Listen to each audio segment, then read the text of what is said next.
Kalalabas lang ng spoilers para sa One Piece Chapter 1189 at mukhang mas malala pa ang sasapitin dito ni Luffy mula kay Imu.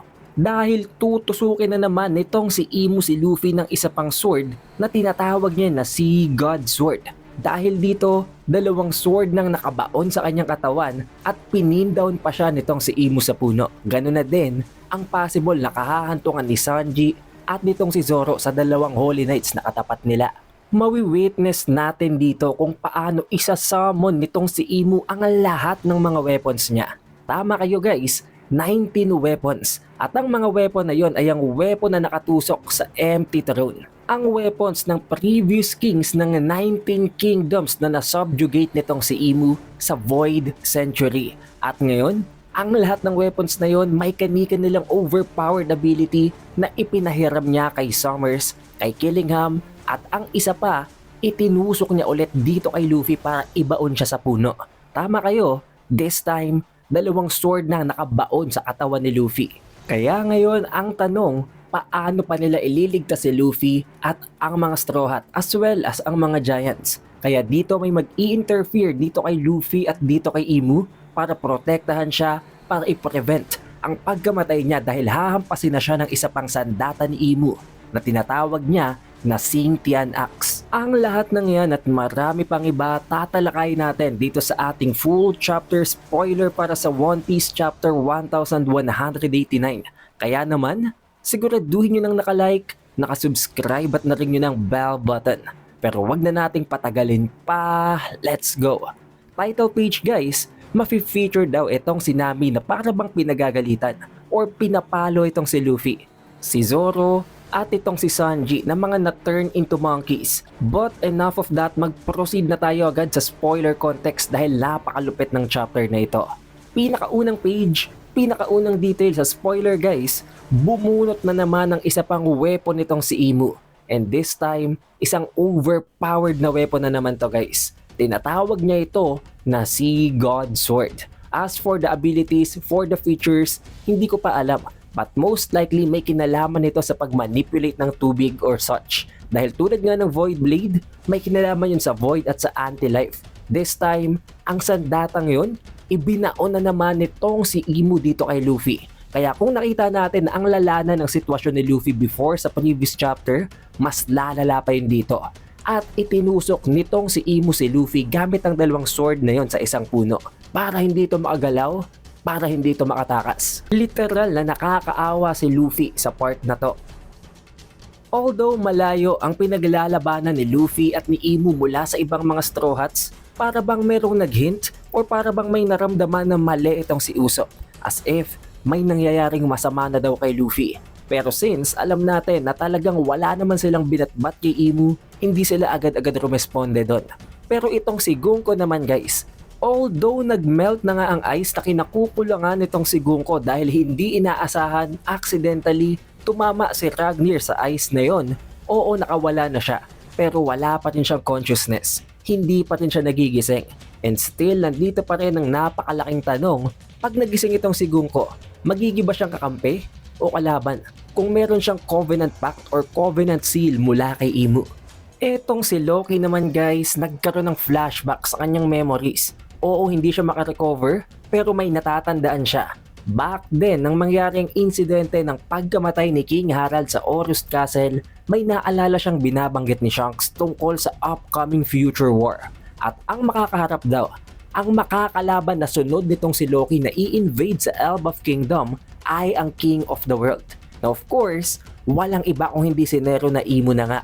At eto na nga guys, kung inakala natin na ligtas na si Sanji at itong si Zoro dahil kahit papano manageable ang kanilang matchup, especially itong si Zoro na may recent power up nga dahil natuklasan natin na may Conqueror's Haki siya. However, mukhang magiging tagilid din ang laban ng dalawang ito dahil sa susunod na gagawin itong si Imu. Kung nakita nga natin na napakaraming mga weapon ang sinasummon at pinagpapalit-palitan nitong si Imu sa laban niya kontra kay Luffy, kontra dito kay Loki. Na ngayon nga guys, ang Void Blade at ang Sea God Sword ay parehong nakabaon sa katawan nitong si Luffy. Nagsummon pa siya dito ng dalawang panibagong mga swords. Ang sword na ito ay ang Sword of Wrath at ang Spear of Holy Command. Ang dalawang ito ay ibinigay niya kay Summers at kay Killingham para makuha nilang advantage kontra sa mga kalaban nila na si Sanji at Raizoro. Specifically, ang Spear of Holy Command ibinigay niya dito kay Killingham dahil nakita naman natin guys, gumagamit nga ng parabang spear or trident type na weapon itong si Killingham. Ang Sword of Wrath naman, ipinahiram naman niya dito kay Summers. As for the abilities, features, kung anumang klase ng powers ang meron ng mga weapons na ito, wala pa tayong ideya. But most likely magkakaroon niya ng clues once na makita na natin ang panel sa full chapter. But what's for sure is, napakalaking buff ang maibibigay ng mga weapons na ito sa dalawang to the point na baka ma-overpower nga maging ni Summers itong si Zoro. At ito na nga guys ang malupit niyan. Isinamo na nitong si Imu ang lahat ng mga weapon niya, ang lahat ng mga weapons na nasa empty throne. At dito niya kinonfirm na ang lahat ng 19 swords, 19 weapons na ito dahil may iba't iba nga, may spear, may axe, may kung ano-ano pa, ay may kani-kanilang abilities. Mga overpowered na mga weapon mula sa 19 sovereigns na nasubjugate niya before. Na nangangahulugan lang guys ng isang bagay. Ang ating latest video, ang ating latest analysis review video na kare-release lang kahapon ay tumpak. Kaya kung napanood nyo yun kahapon guys, nangangahulugan lang yun na kahit papano tama talagang theory natin na yun. Isang bagay na lang mula sa video natin na yun ang hindi pa dito nako-confirm at ang possibility na baka ang bawat weapon na ito ay nagtataglay ng devil fruit. It is confirmed here guys na ang lahat ng 19 na mga weapon na yon ay nakuha niya 800 years ago sa iba't ibang king ng bawat kingdoms na naging parte at naging under ng world government na pinamumunuan niya. Pero as for the final page, for the final panels, napakalupit nito guys. Binunot na nitong si Imu ang sandata, ang weapon na binabalak niyang gamitin para finally patayin na si Luffy. At tinatawag niya ito na ang Xingtian Axe. Magiging panibagong weapon nito para kay Imu guys. Dahil all throughout this time ang nakita natin ginagamit niya, staff, sword, at kung ano-anong iba pang weapons. But this time, axe ang gagamitin niya. However, nang papatay niya na si Luffy at ilo-launch, ide-deploy niya ng final blow, may isang individual ang humarang. Sumalag ng ataking yon para iligtas si Luffy. At makikita daw natin doon, nagkaroon ng clash between axes. Na alam niyo na kung anong ibig sabihin nito. Ang pumigil sa atake nitong si Luffy ay gumagamit din ng axe. At yun ay walang iba kung hindi si Scopper Gaban.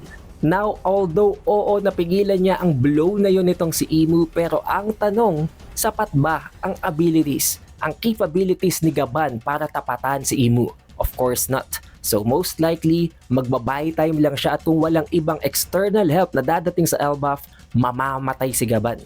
Pero dito guys, nagtatapos ang spoiler. But don't worry, tulad ng dati, pagdating ng full chapter review, magkakaroon agad tayo ng video tungkol dyan. Mas malinaw, mas detalyado at makikita natin ang bawat panel which will be released this coming Friday. Kaya para ma-notify kayo pag-release natin ng video na yon, siguraduhin nyo lang na naka-like, naka-subscribe at na-ring nyo ng bell button. It is The Updated Weeb and I will see you guys on the next one.